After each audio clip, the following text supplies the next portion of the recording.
A biker gang harasses an old veteran at the farmer's market, shoving the 78-year-old Korean War hero to the ground and destroying his groceries while laughing at his military service. The leather-clad thugs think they've found another easy target, as they surround the fallen soldier, mocking his age and threatening the terrified elderly vendors. But the quiet stranger in simple clothes who steps forward isn't just another concerned citizen. This is Donnie Yen himself. The gang leader has no idea he just bullied a war hero in front of a martial arts legend who spent decades perfecting the art of destroying arrogant predators. While the bikers rev their engines and brandish weapons, the action star approaches with that deadly calm his fans know means someone's about to learn a very painful lesson. The veteran recognizes his unlikely savior and struggles to his feet, knowing these young punks are about to discover why some warriors never stop fighting. The gang keeps posturing and threatening, thinking their numbers and attitude will intimidate this small challenger, but they're actually facing a man who turns impossible odds into legendary beatdowns. What happens when a motorcycle gang picks the wrong fight with the wrong hero? Will these leather-wearing bullies survive learning why legends earn their reputation? What happened next would terrorize the gang leader for the rest of his pathetic existence. Before we jump back and tell us where you're tuning in from, and if this story touches you, make sure you're subscribed because tomorrow I've saved something extra special for you. Earl Kowalski adjusted his Korean War veteran's cap in the bathroom mirror, the faded fabric showing its age but still worn with unmistakable pride. At 78, his morning routine remained as precise as his military training. Bed made with hospital corners, breakfast dishes already washed and dried, medication taken with clockwork regularity. The small apartment bore witness to a lifetime of service. Framed medals hung beside a photograph of a younger Earl in uniform, standing beside a beautiful woman whose smile still lit up the room despite her absence. The drive to Millbrook's farmer's market took him through familiar streets in his well-maintained Buick, past the houses where neighbors waved from their porches. Saturday mornings had become sacred since Margaret's passing 5 years ago, a weekly pilgrimage that gave structure to days that otherwise stretched too long and quiet. Earl parked in his usual spot near the town square, where the market sprawled, beneath colorful canopies and hand-painted signs. The morning air carried the scent of fresh bread from Klaus Weber's bakery stand and the earthy smell of vegetables still damp with morning dew.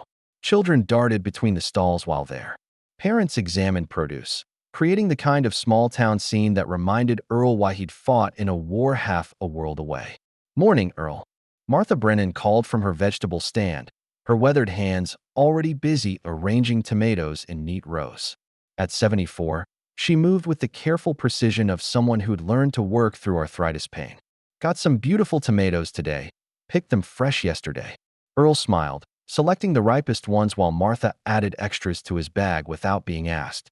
It was their weekly ritual, her way of thanking him for the respect he'd always shown her late husband.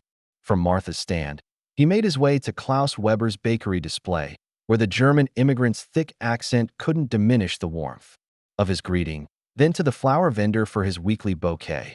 White roses for Margaret's grave, BY 945. Earl carried 2 bags of groceries toward his car, pausing to watch children play on the town square's old playground. There, laughter echoed off the brick buildings, innocent and carefree in a way that made his sacrifice feel worthwhile. In the distance, the rumble of motorcycle engines grew steadily louder, causing Earl to glance toward Main Street with the instinctive wariness of an old soldier who'd learned to read the approach of trouble. The rumble became a roar as 12 Harley-Davidsons rounded the corner in tight formation, their chrome gleaming in the morning sun like a mechanized cavalry charge. The Crimson Serpent's motorcycle club had arrived, and their leader made sure everyone knew it. Danny "Tank" Morrison revved his engine one final time before dismounting. 6 feet 4 inches of scarred muscle and bad intentions, his massive frame decorated with tattoos that told stories of violence and dishonor. Tank surveyed the market like a predator selecting prey, his gold teeth catching the light when he grinned. The serpent tattoo across his bare chest seemed to writhe as his muscles flexed, while leather chaps and a vest displaying gang patches completed the intimidating picture. Behind him, his lieutenant Razor, Pete swung off his bike with nervous Energy, multiple knife handles visible on his belt. The effect on the market was immediate. Some customers hurriedly gathered their purchases and headed for their cars, sensing the change in atmosphere. Vendors tried to look busy while keeping nervous eyes on the newcomers. The cheerful morning bustle gave way to an uncomfortable tension. As thick as morning fog, Tank's boots clicked against the pavement as he approached Klaus Weber's bakery stand with deliberate menace. The elderly German baker looked up from arranging fresh loaves, his flour-dusted apron suddenly seeming inadequate protection against the mountain of muscle bearing down on him. "Nice little setup you got here, old man," Tank said, his voice carrying the casual threat of someone accustomed to getting his way through intimidation. "Be a real shame if something happened to it. Accidents happen all the time around here." Klaus's hands trembled slightly as he continued arranging his bread, pretending not to understand the implication. I just sell bread. Good bread, made. Fresh every morning. That's real nice," Tank continued, running a thick finger along the display case.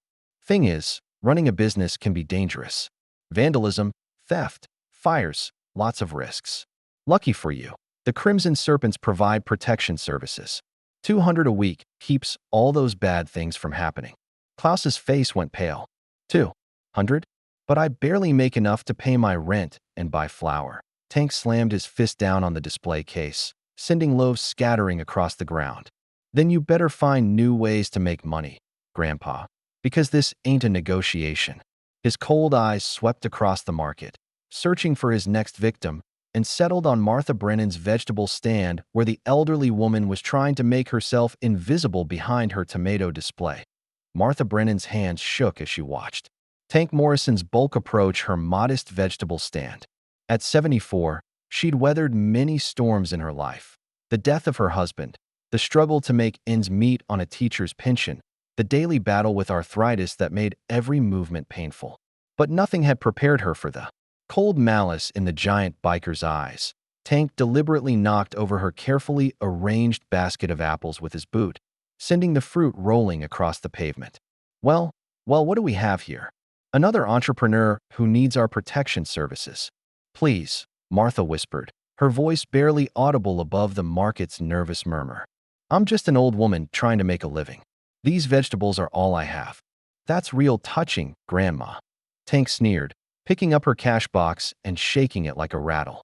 The day's modest earnings, $47, jingled inside. But age don't exempt nobody from business expenses. $150 a week, starting. Now, Martha's eyes filled with tears.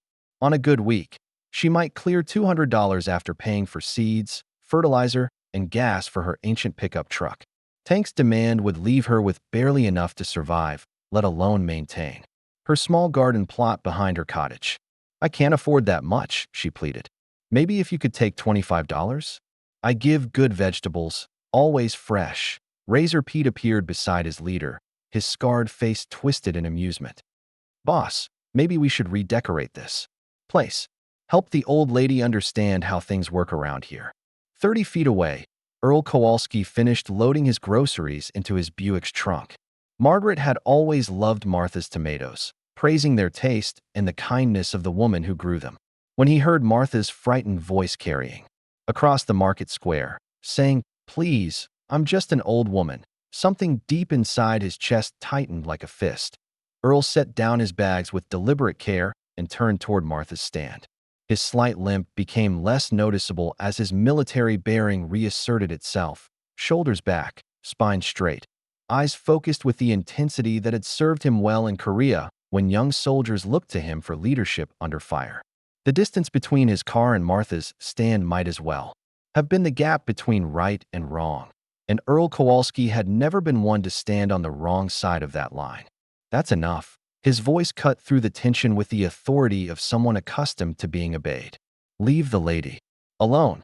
Tank Morrison turned slowly, his amusement evident as he took in the sight of his new challenger. The old man approaching looked like he might blow over in a strong wind. White hair beneath a faded military cap, slight frame moving with careful steps, probably hadn't seen the inside of a gym since the Eisenhower administration. Tank's gang began to spread out in a loose semicircle, their laughter rippling through the morning air. What we got here, boys? Tank called to his crew, his voice dripping with mock concern. Captain America come to save the day? You fight in the Civil War, Pops. Earl positioned himself between Martha and Tank, his weathered hands steady despite the tremor of age. Up close, the biker was even more imposing, easily twice Earl's weight and 4 decades younger.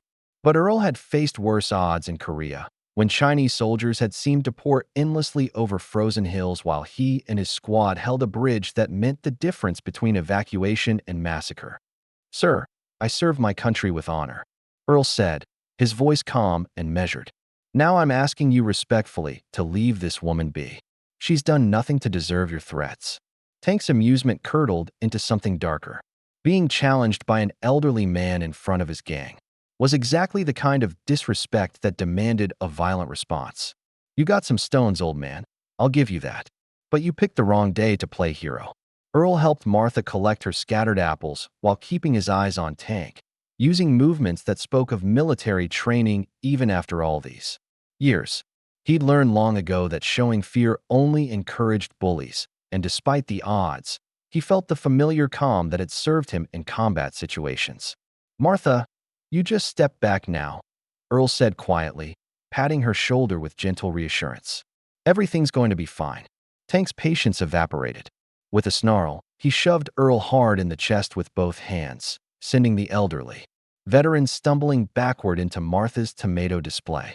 Earl hit the ground hard, tomatoes scattering around him like small red grenades, his military cap flying off to reveal thinning white hair. Martha cried out, rushing to help him up, but Tank kicked Earl's grocery bags, sending cans and packages rolling across the pavement. Stay down, old man, before you get yourself hurt worse than you already are. Earl struggled to his hands and knees, his pride wounded more deeply than his body.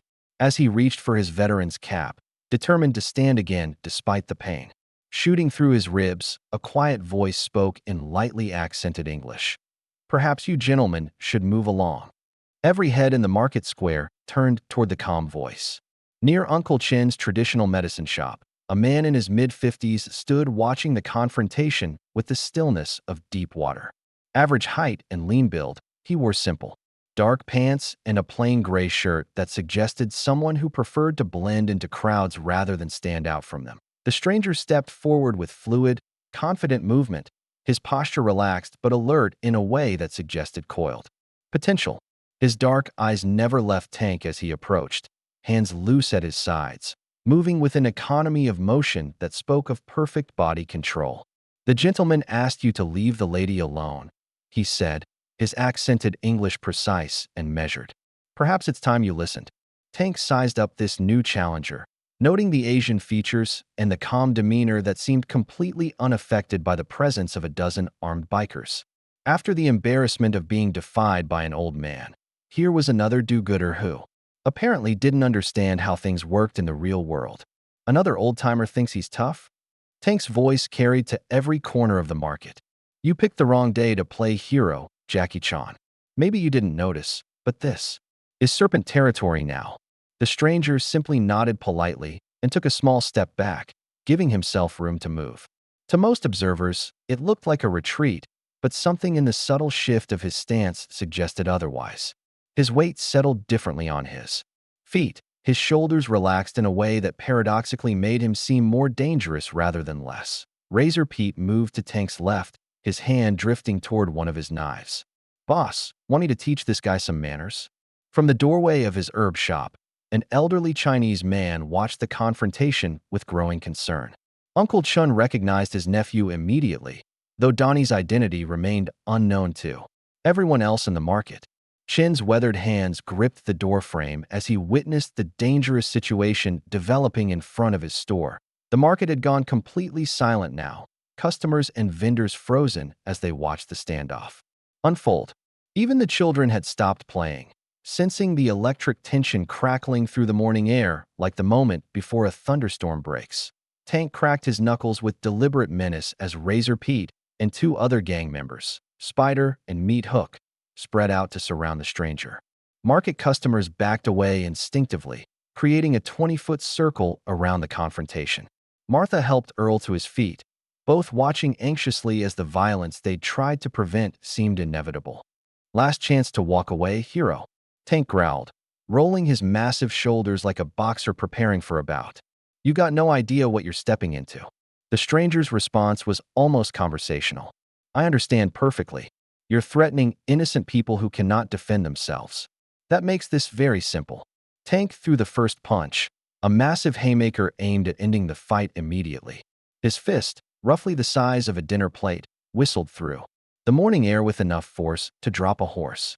But it never found its target. With fluid precision that seemed to bend the laws of physics, the stranger deflected Tank's punch with his left hand while simultaneously striking the biker's solar plexus with his right palm.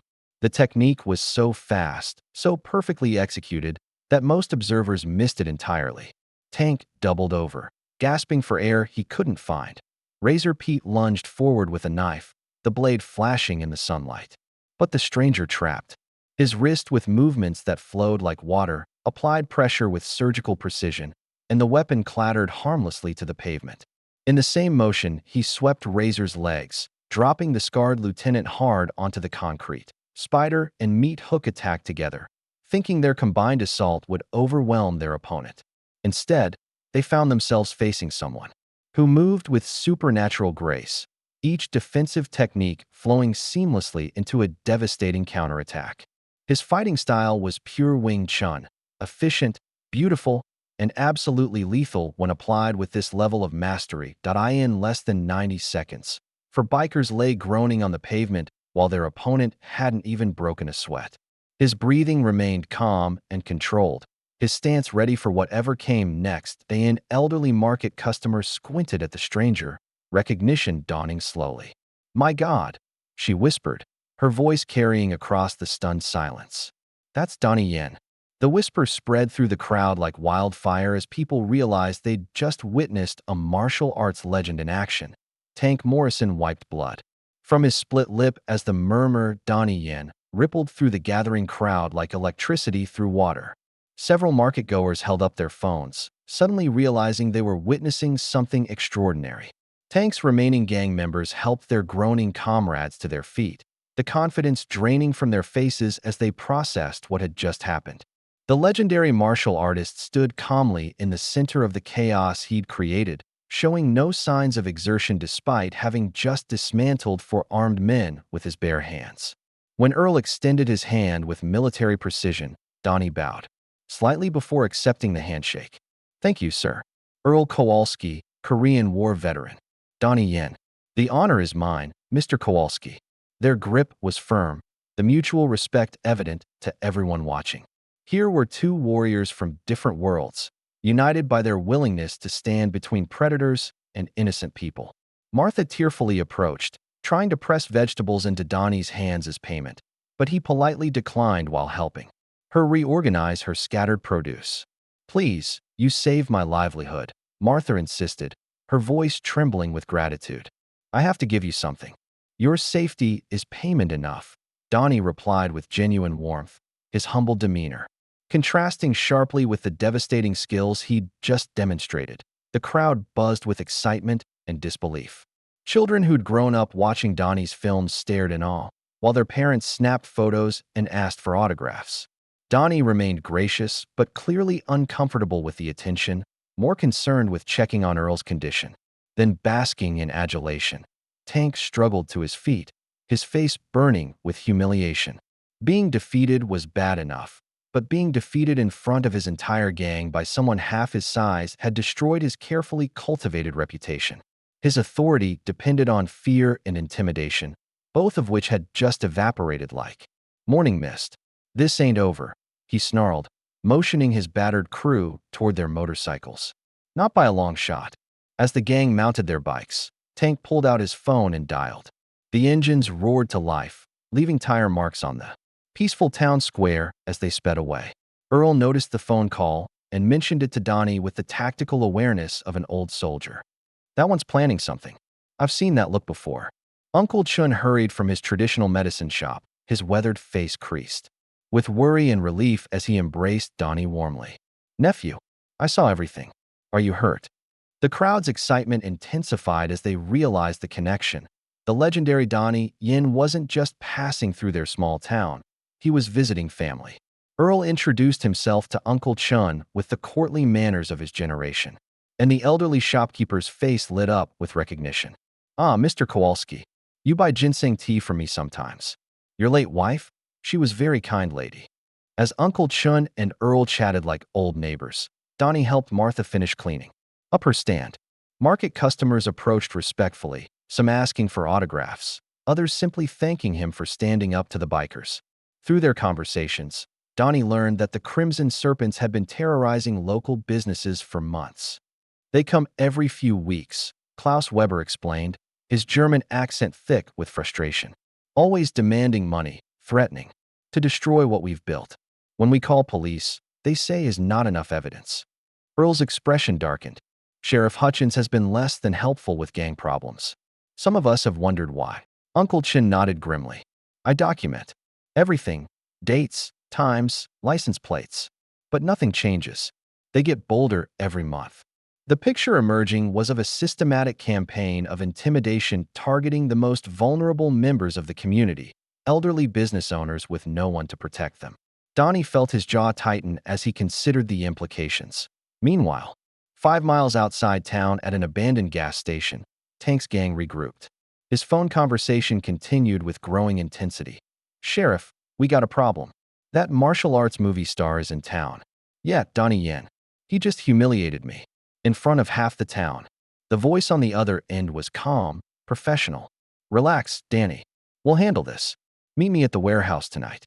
And bring the heavy equipment. It's time to show these heroes what real power looks like." Tank's humiliation transformed into something darker as he ended the call. Turning to his battered gang, he shouted with renewed confidence, "Boys, change of plans. We're going to make this personal. Real personal." The pieces of a larger conspiracy were falling into place, and the morning's confrontation was about to escalate into something far more dangerous. Uncle Chun insisted on making tea for his guests. In the back room of his shop, away from the lingering crowd of curious onlookers, Earl accepted gratefully, his old bones aching from being knocked to the ground. The small space behind the main shop felt like stepping into another world. Dried herbs hung from wooden beams, ancient ceramic jars lined handmade shelves, and the air carried the mingled scents of ginseng, chrysanthemum, and star anise. Donnie examined the traditional remedies while Uncle Chun prepared chrysanthemum tea with practiced hands, his movements precise despite his 70-plus years. The ritual of preparation seemed to calm all three men after the morning's violence.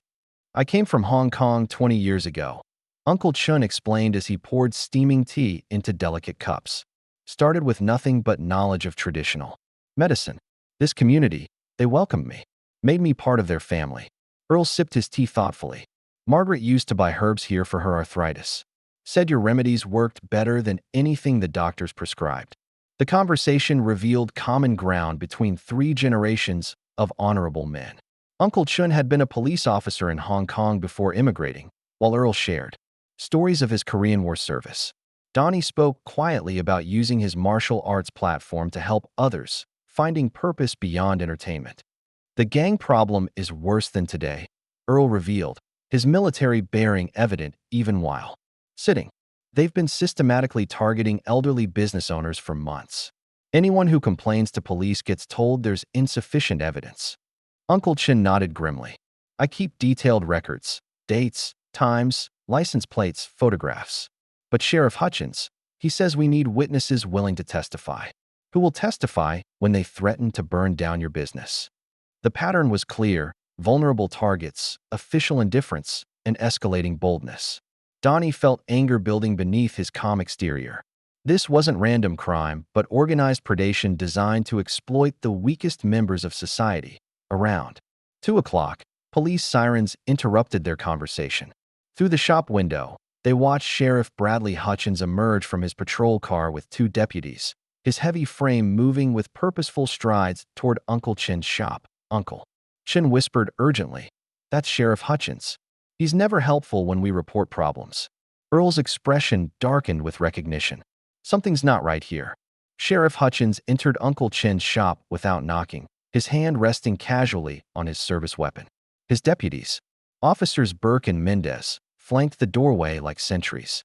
At 52, Hutchins carried himself with the bloated confidence of someone who'd grown accustomed to intimidating people rather than serving them. "Heard there was an altercation at the market today," Hutchins announced, his cold gray eyes fixed on Donnie. "Someone assaulted some motorcyclists. That's a serious crime in my jurisdiction." Earl stepped forward, his military bearing evident. "Sheriff, those bikers were threatening Martha Brennan and demanding protection money." Mr. Yen acted in defense of others. Hutchins dismissed Earl's account with a wave. "Danny Morrison and his friends are good citizens who contribute to this community. They told me a different story, said some stranger attacked them unprovoked while they were conducting legitimate business." Uncle Chen's face tightened. "Legitimate business? They've been terrorizing shop owners for months. I have documentation. I haven't seen any formal complaints." Hutchins cut him off sharply. "And I don't appreciate outsiders stirring up trouble in my town." His gaze returned to Donnie with obvious hostility. "You got some kind of permit to practice martial arts in public, Mr. Movie Star?" The bias was unmistakable. Hutchins referred to Tank by his first name while treating the victims as troublemakers. His deputies shifted uncomfortably, clearly aware their boss was more interested in protecting criminals than serving justice. Donnie remained calm but alert, recognizing corruption when he saw it. "I defended innocent people from threats and violence. In any jurisdiction, that's legal. Funny how you see it that way," Hutchins replied, his tone growing more threatening. "Might be we need to have a longer conversation down at the station." As Hutchins prepared to leave, his radio crackled with reports of vandalism on Market Street. Motorcycle tire tracks at 3 businesses, property destroyed, threatening messages spray-painted on walls. Instead of concern, Hutchins showed only annoyance that he glanced meaningfully at Donnie. "Funny how trouble follows some people around town. You might want to think about moving along before things get worse." After the police left, Uncle Chun locked his shop door and turned to the others with grim determination. "We're on our own now. The law won't help us." At 4 o'clock, Martha Brennan called Earl in tears, her voice shaking with devastation. "They destroyed everything, Earl. My stand, my truck, everything I had." Earl immediately called Uncle Chen's shop, where Donnie answered. Within minutes, the 3 men were driving toward the market square, Earl's old Buick moving as fast as the veteran dared push it through the quiet residential streets. The destruction was systematic and thorough. Martha's vegetable stand looked like a tornado had hit it, tables overturned, produce scattered and trampled, her delivery truck sitting on slashed tires with its windshield spider-webbed by rocks. Klaus Weber's bakery windows were smashed, flowers scattered like snow across the sidewalk. Peterson's hardware showed similar vandalism, tools stolen and displays destroyed. The message spray-painted in red across all 3 locations was identical: "Pay up or get out." Martha stood amid the wreckage of her livelihood, tears streaming down her weathered cheeks. At 74, she lacked the strength and resources to rebuild. Klaus swept broken glass with mechanical movements, his shoulders sagging under the weight of financial ruin. Mike Peterson, the Vietnam veteran who owned the hardware store, stood surveying the damage with the 1,000-yard stare of someone reliving old nightmares. "I can't afford to replace this," Martha whispered, holding up a destroyed tomato plant she'd grown from seeds saved from her late husband's garden. This was all I had left of him. Donnie knelt beside her, his voice gentle. "We'll help you rebuild. All of us." But Earl was studying the crime scene with military precision, his trained eye cataloging details others missed. Fresh motorcycle oil stains led away from each vandalized business, forming a trail toward the industrial district. The tire tracks were distinctive, matching the patterns he'd memorized from the morning's confrontation. "Same bikes, same crew," Earl confirmed, pointing out the evidence. "They want us to know it was them. This isn't random vandalism. It's a declaration of war." Donnie followed the oil trail with his eyes, noting how it led consistently toward the abandoned industrial area outside town. His jaw tightened as he processed the implications. "Then perhaps," he said quietly, "we should return the visit." Uncle Chin nodded grimly, remembering his police training. If they're bold enough to do this in daylight, they have protection. Someone powerful is backing them. That evening at Uncle Chin's shop, the 3 men planned their next move over a simple dinner of rice and vegetables. Earl had called his old army buddy, Master Sergeant Roy Fletcher, now working security at nearby Fort Harrison. The phone conversation confirmed Earl's growing suspicions about recent military equipment thefts. Roy says they've been missing inventory for months. Earl explained, setting down the phone with a troubled expression. Night vision goggles, tactical communication equipment, even some weapons. Small amounts each time, hard to track, but it adds up to serious firepower. Uncle Chin leaned forward, his police instincts engaged. That explains their confidence. Common criminals don't escalate this quickly unless they have superior equipment and protection. Donnie processed this information with growing concern. Professional criminals with military weapons and corrupt police protection. This isn't local gang activity, it's organized crime. Earl's military experience filled in the blanks. Roy mentioned federal investigators have been sniffing around the base, asking questions about security protocols. Someone's been very clever about covering their tracks. Uncle Chun contributed local intelligence gathered from 20 years in the community. I've seen unmarked trucks at the abandoned Millbrook Steel Mill, always at night. Sometimes hear machinery running when the building should be empty. The steel mill had been closed for 15 years, its windows boarded and parking lot cracked with weeds.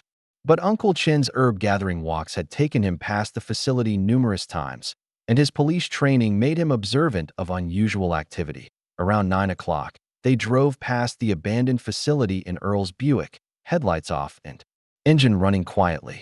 Through binoculars, they spotted lights in the supposedly empty building and several motorcycles parked outside. More significantly, Uncle Chun recognized a black SUV in the shadows. That's Sheriff Hutchins' personal vehicle, he whispered. I've seen it parked at his house. The conspiracy crystallized before their eyes. As they watched, a large truck arrived and men began unloading wooden crates under the cover of darkness. The operation was too organized, too professional for a simple motorcycle gang. Donnie made the decision that would change everything. We need to get closer. We need evidence. Earl checked his service pistol, still carried legally under his concealed permit. Uncle Chun produced a pair of smoke grenades from his days as a Hong Kong police officer. 3 unlikely heroes prepared to take on an enemy far more dangerous than they'd imagined. The next morning, Sheriff Hutchins arrived at Uncle Chin's shop with an arrest warrant bearing Donnie's name. The charges, assault and battery on Danny, Tank, Morrison, and 3 other citizens, were clearly fabricated, but the legal document gave Hutchins the authority he needed to remove the biggest threat to his operation. Mr. Yen, you're under arrest, Hutchins announced with barely concealed satisfaction, his 2 deputies flanking him with handcuffs ready. You have the right to remain silent, though I doubt you'll use it.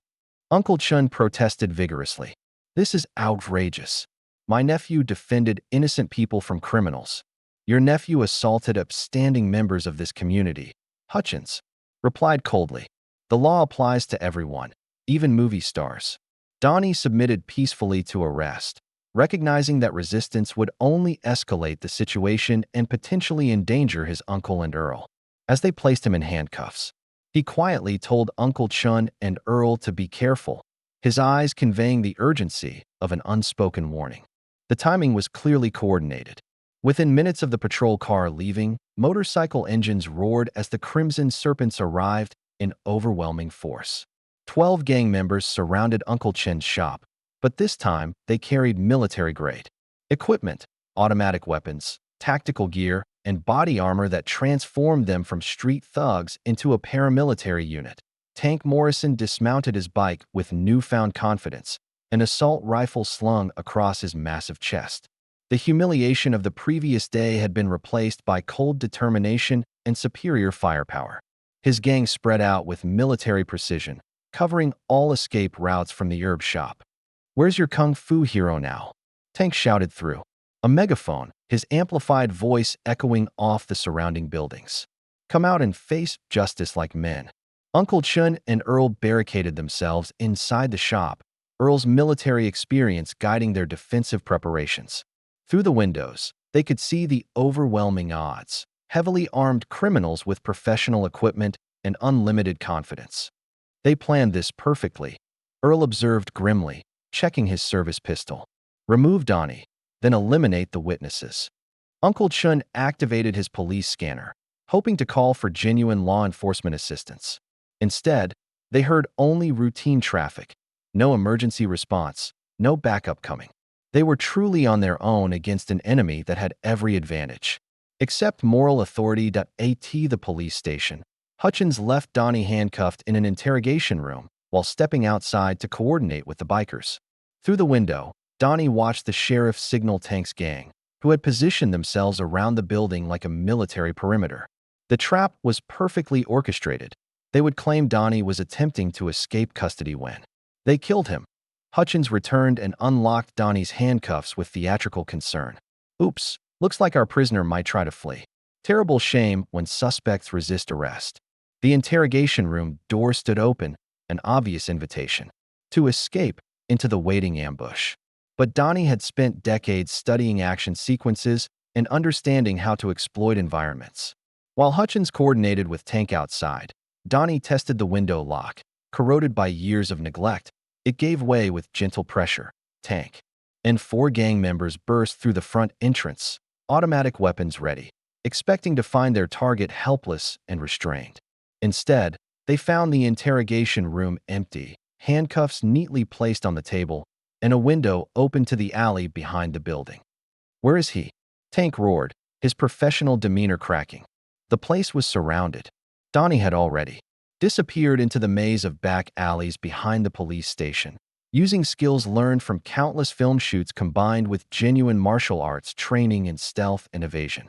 He moved through the residential area like a ghost, avoiding main streets where patrol cars might spot him. 20 minutes later, he arrived at Uncle Chin's shop through the network of service alleys that connected downtown Millbrook's older buildings. He found his uncle and Earl barricaded inside, monitoring police communications on the scanner. "Thank God you're safe," Uncle Chun whispered as Donnie slipped through the back entrance. "They have the building surrounded." Earl briefed him quickly on the tactical situation. 12 heavily armed gang members with military equipment. No police response coming, and escape routes systematically blocked.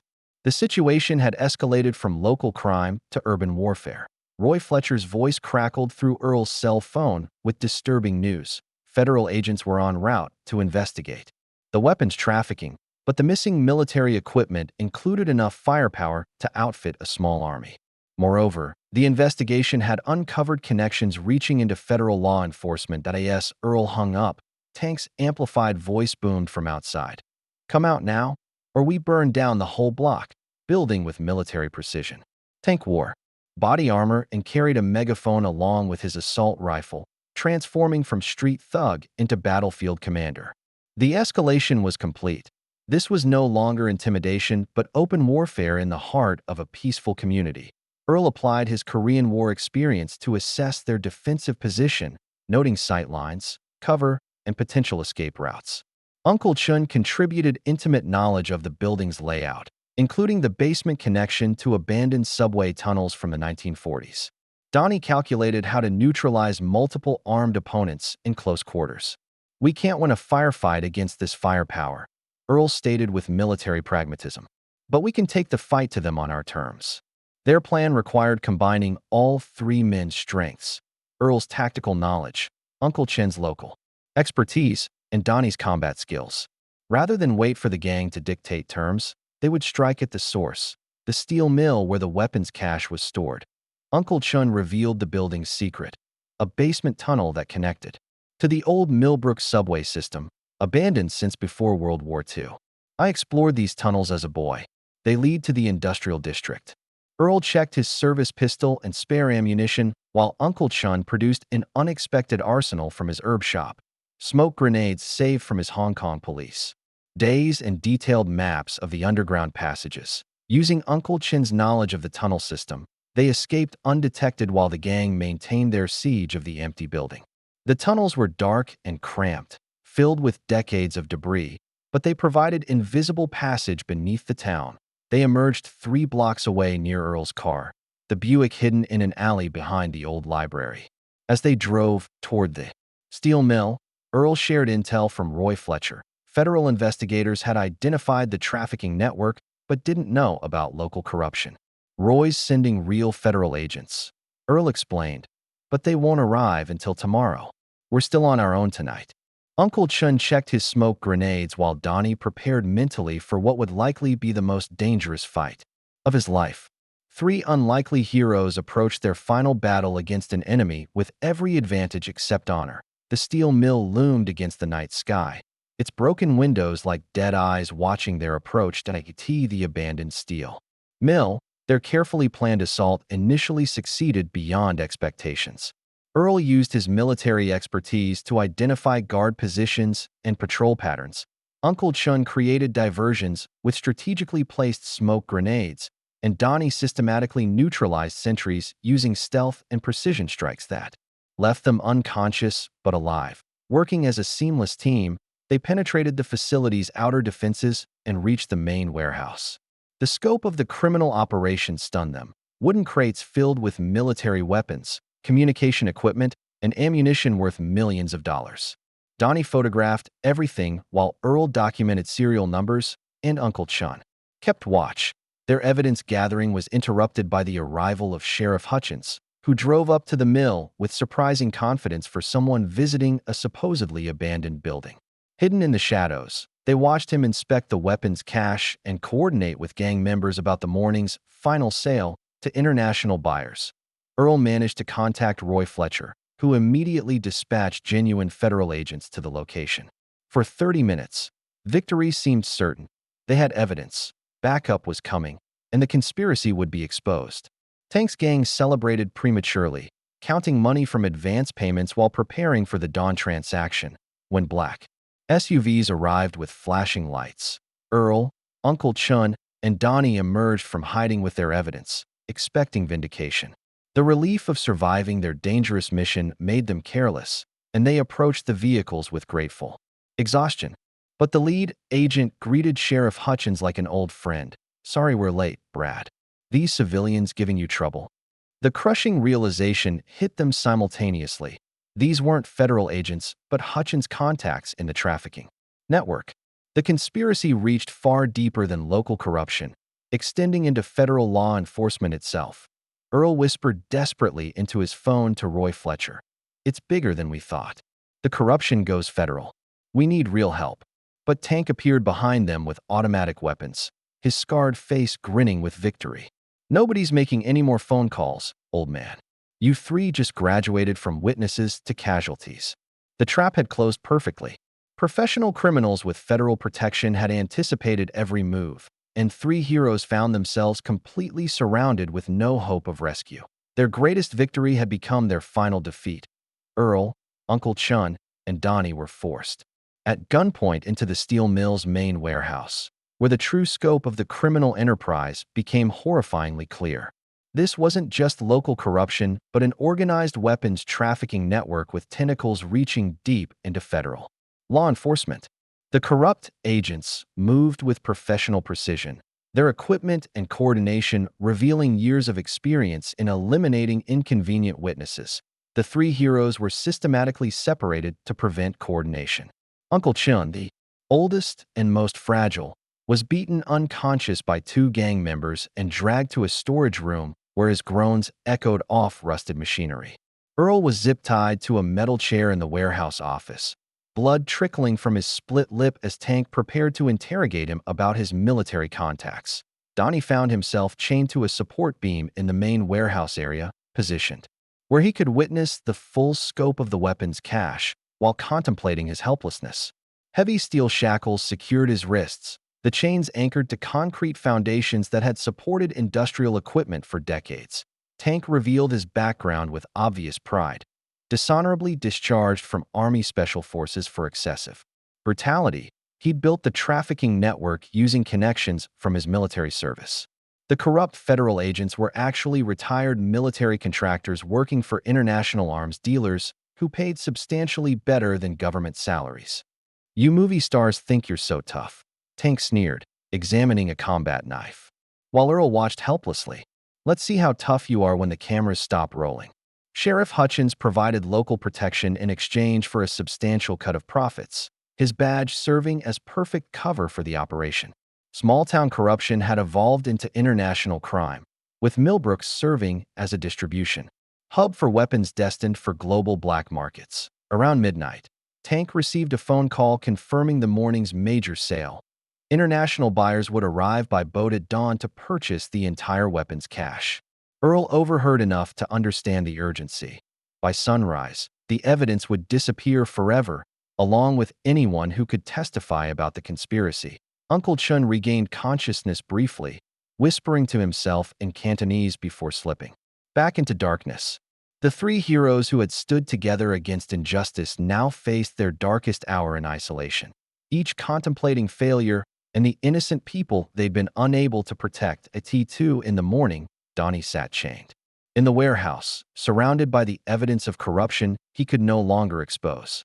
Through grimy windows, he watched Earl being periodically beaten for information about his military contacts while Uncle Chun lay motionless in the storage room.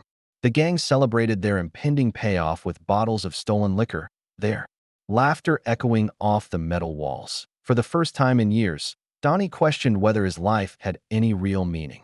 Had his martial arts films inspired genuine heroism, or merely provided empty entertainment for people who would never face real danger? The philosophical teachings of his youth seemed inadequate against the brutal reality of professional criminals. With unlimited resources and federal protection, he thought about Uncle Chin's 20 years of quiet service to the Millbrook community, building bridges between cultures through patience and kindness. He remembered Earl's lifetime of military service, defending strangers in a foreign war and continuing to protect his neighbors even in his twilight years. Both men had trusted him to make a difference, and he'd led them into a trap that would likely cost their lives. The weight of failure pressed down like the steel chains binding his wrists. Through the warehouse windows, he could see boats approaching on the river, the international buyers arriving early for their weapons purchase. By dawn, the evidence would be gone and the conspiracy would vanish like morning mist. Tank's voice carried across the warehouse as he coordinated final preparations. Load everything into the boats by sunrise. No witnesses, no evidence, no problems. Donnie tested his chains methodically, his fingers exploring every link for weakness. The metal had been corroded by years of dampness in the abandoned mill, and one connection point showed promising deterioration. Using a martial arts technique learned in childhood, he dislocated his thumb to slip one hand through the narrowed shackle. Around 3 o'clock, Uncle Chun regained consciousness and managed to crawl toward Earl's location. Despite his injuries, he whispered words of faith. "My nephew, not finished yet. He is thinking, planning. Have faith in what we taught him." Earl, his face battered but his spirit unbroken, responded with military determination. "Then we better be ready to help when he makes his move." Uncle Chun began working at Earl's bonds with a small herb-cutting knife he'd kept hidden, while Donnie systematically weakened his corroded chains in the darkness. At 4 in the morning, Donnie used his dislocated thumb to slip free of the corroded chain, moving silently in the pre-dawn darkness. The gang had relaxed their vigilance, confident that their prisoners were secure and their victory assured. Most of the bikers had passed out from drinking, while the corrupt federal agents focused on coordinating the final weapons transfer. Donnie moved through the abandoned mill like a phantom, using every stealth technique from his film training combined with genuine martial arts mastery. The building's industrial layout provided perfect cover.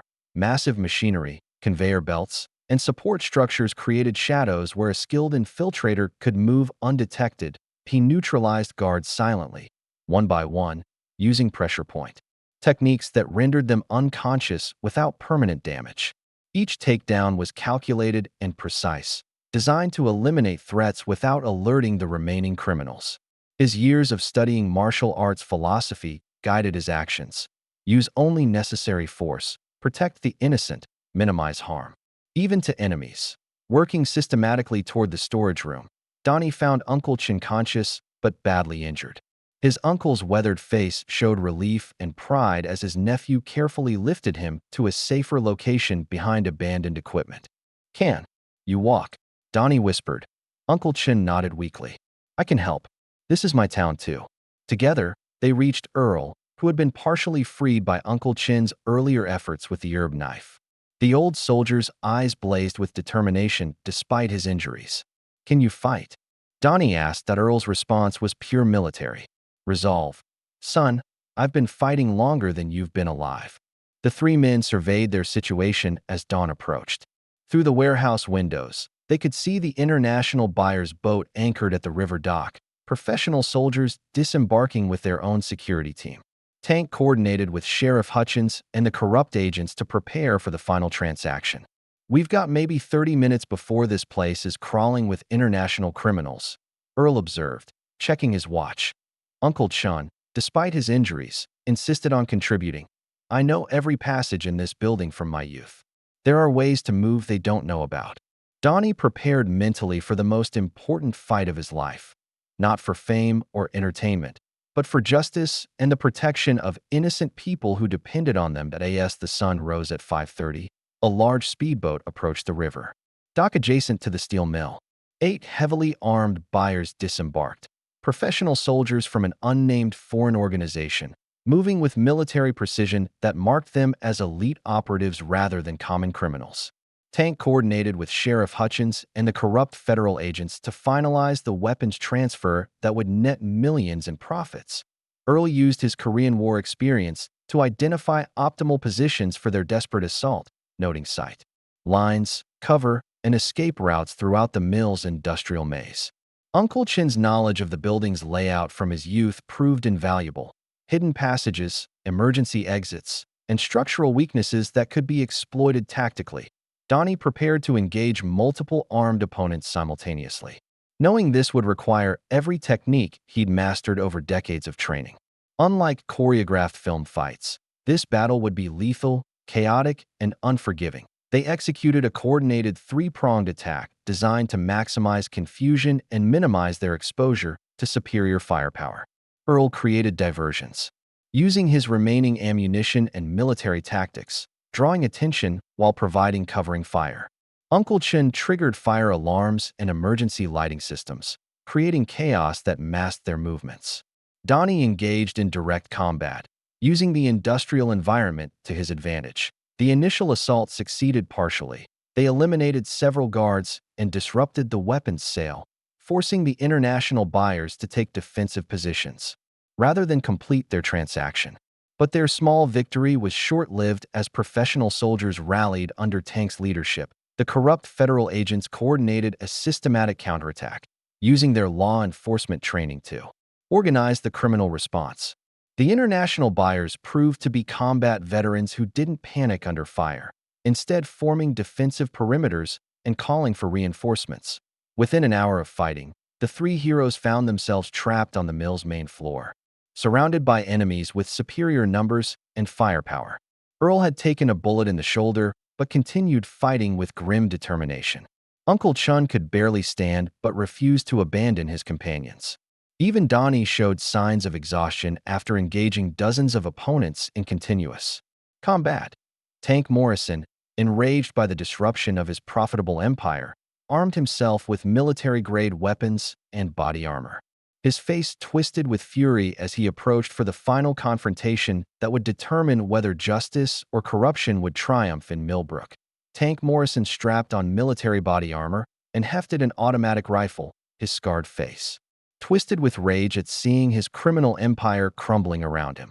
The weapons sale had been disrupted, his gang was scattered, and 3 civilians had made him look like a fool in front of international buyers who demanded professionalism. "Above all else, I'm gonna kill all 3 of you myself," Tank snarled, advancing through the warehouse with deadly intent. "Should have minded your own business, old man." The climactic battle between Tank and Donnie showcased everything that made Golden Age action heroes legendary. Tank relied on modern military weapons and brute force, spraying automatic fire that shredded machinery and shattered windows.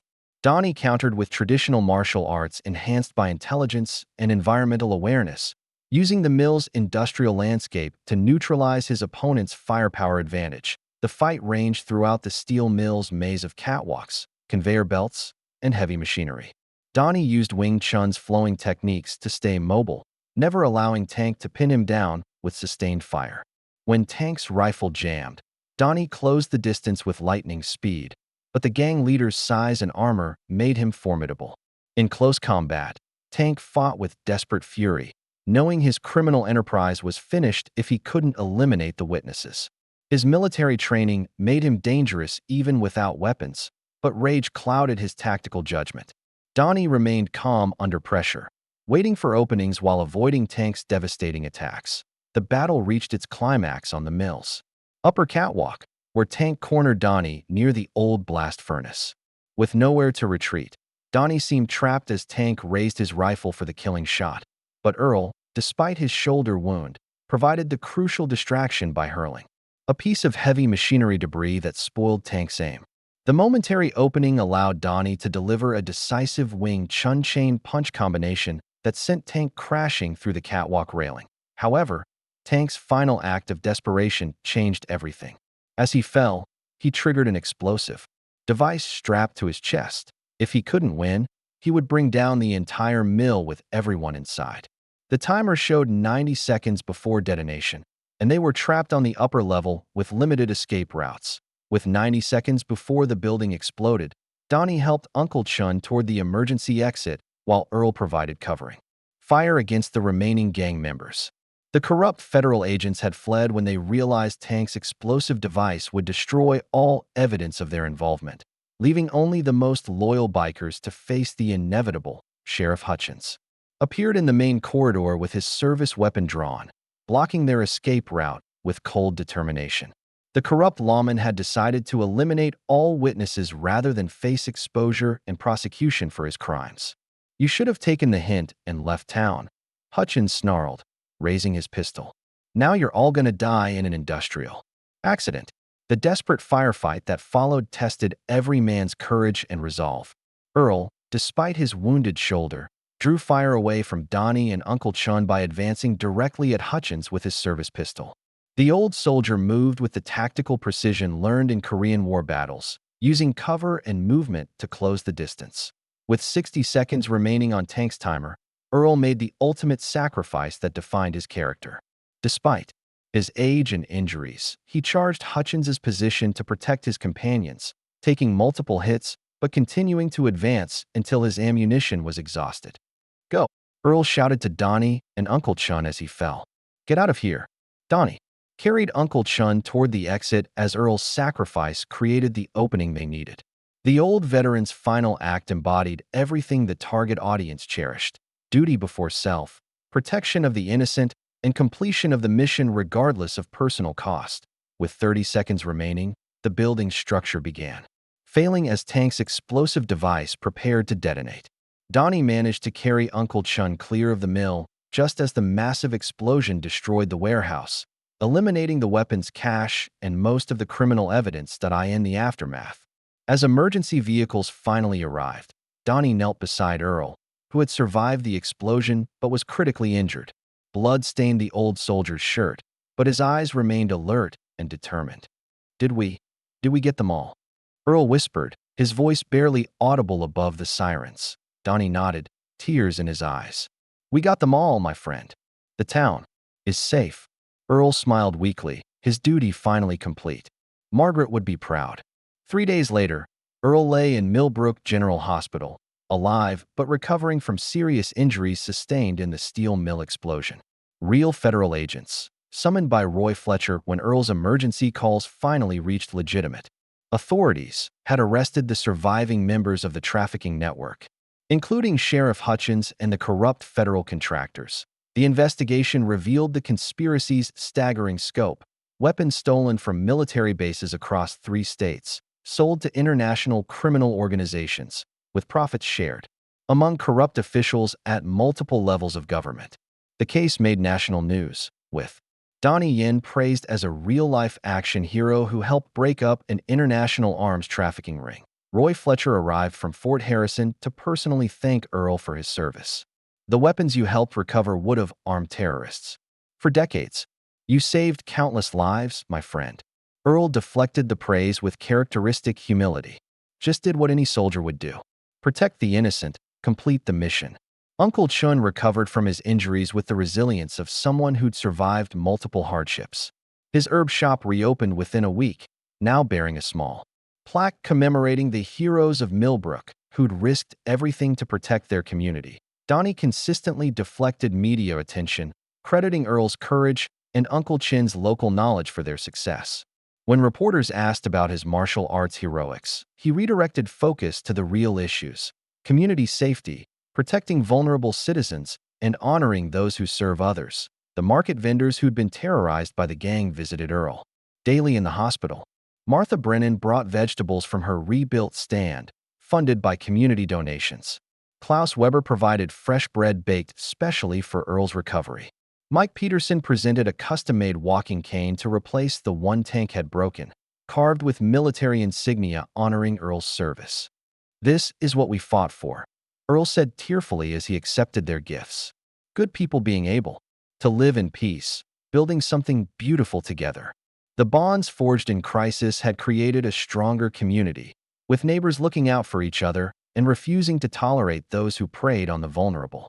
Evil had been defeated not just by martial arts skills, but by ordinary people standing together against injustice. 1 month later, Earl had recovered enough to return to the Saturday farmers market, walking with his new cane but his military bearing prouder than ever.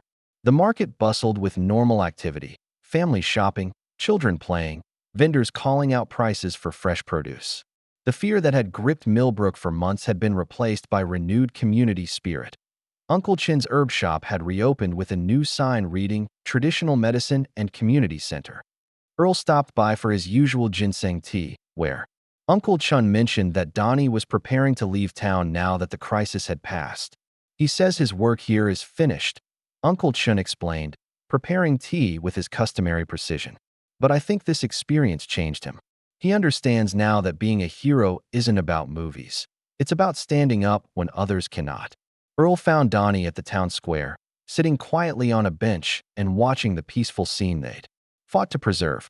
The martial arts legend looked tired but content, having discovered that real heroism required personal sacrifice and commitment to others rather than choreographed action sequences. "You leaving today?" Earl asked, settling beside his friend with a grateful smile. Donnie nodded. "My uncle is safe. The community is protected. Time to go home." They sat in comfortable silence, two warriors from different worlds who'd found common ground in their dedication to protecting innocent people. Earl represented traditional American values of duty and service, while Donnie embodied Eastern philosophy about using strength responsibly. "You know," Earl said finally, "Margaret always told me that good people recognize each other, no matter where they come from or what they look like. She would have liked you." Donnie smiled genuinely. "The honor was mine, Mr. Kowalski. You reminded me why we train, why we fight, why strength must always serve justice." As Donnie prepared to leave, Earl stood and extended his hand for a final handshake between equals. "True strength protects those who cannot protect themselves," Donnie said, echoing the wisdom that had guided their partnership. Earl watched his friend drive away, then turned back to the thriving market where Martha Brennan waved from her rebuilt vegetable stand. The cycle of community life continued, stronger for having been tested and proven resilient against those who would exploit the vulnerable through fear and violence. If you like the story, please watch another story on our channel and subscribe to the channel.